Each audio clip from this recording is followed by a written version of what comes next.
Opening Uridium star.com should intent. Uridium is not merely another old game. Uridium is the low-altitude sci-fi shooter where rolling, inertia, dreadnought surfaces, landing windows, and speed make ship control feel like a dangerous dance. And frankly, modern design should approach it wearing a high-visibility jacket. This is a growth-oriented OmegaVG case file, which means we will explain the mechanics properly while also saying the obvious thing. Uridium is not a shooter. It is a physics-informed etiquette course for spaceships with anger issues. The sober history is this. Andrew Braybrook's 1986 C64 game for Houston consultants is built around skimming huge dreadnoughts, rolling the Manta fighter, threading hazards, and landing when the game permits civilization to continue. Very bad feeling about this. That alone makes it worth covering, but the strategic reason is stronger. This is searchable, underserved design history with a clean modern comparison. Why this video exists? The channel already has a strong retro mechanics identity. Uridium fits because it gives viewers a very clear promise. Here is the old machine doing something modern. Games still talk about in expensive rooms.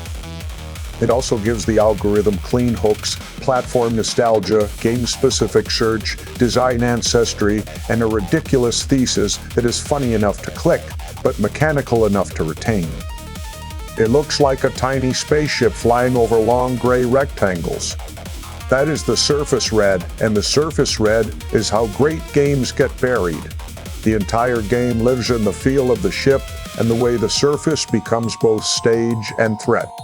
Come with me if you want to live. It's okay. The core loop, or the machine beneath, the miracle. The loop is built from ship inertia, roll timing, surface reading, enemy waves, speed control, landing windows, score read, and the ability to look stylish while making a catastrophic decision. That is the engine. Not the box art, not the nostalgia, not a vague feeling that things were better when computers sounded like kettles. The important lesson is compression. These games could not hide weak systems behind production volume, so every mechanic had to work like it was paying rent. Get Ramirez on his feet, get to the... Modern games often add layers, progression layers, currency layers, upgrade layers, map layers. Here, the design has fewer layers, which means the player's mistake is visible from space. Tactical doctrine for rooters walk to Ballet Becker.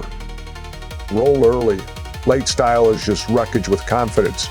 Read the dreadnought surface as terrain, not background. Control speed before enemy pressure arrives. Uridium punishes reactive flying. Landing is a phase change. Stop playing like the same rules apply. Why it still matters. Uridium matters because it proves an old lesson. A strong rule is more powerful than a large asset library. The footage may be old, the sound may be crunchy, and the interface may occasionally look like it was assembled during a power cut, but the decisions are alive.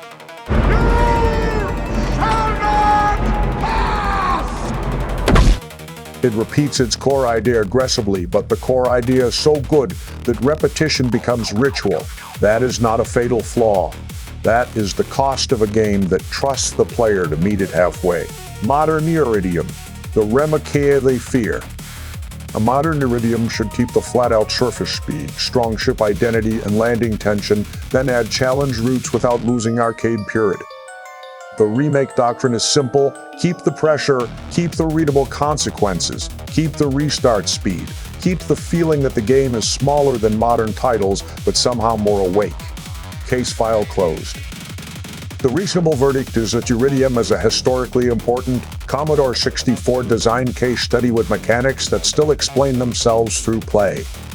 I am your father. The OmegaVG verdict is that Uridium is a monument to human engineering, clearly surpassing several space programs, at least one telephone network, and the average modern tutorial that thinks crouching needs a committee. Subscribe before the museum opens a disciplinary hearing.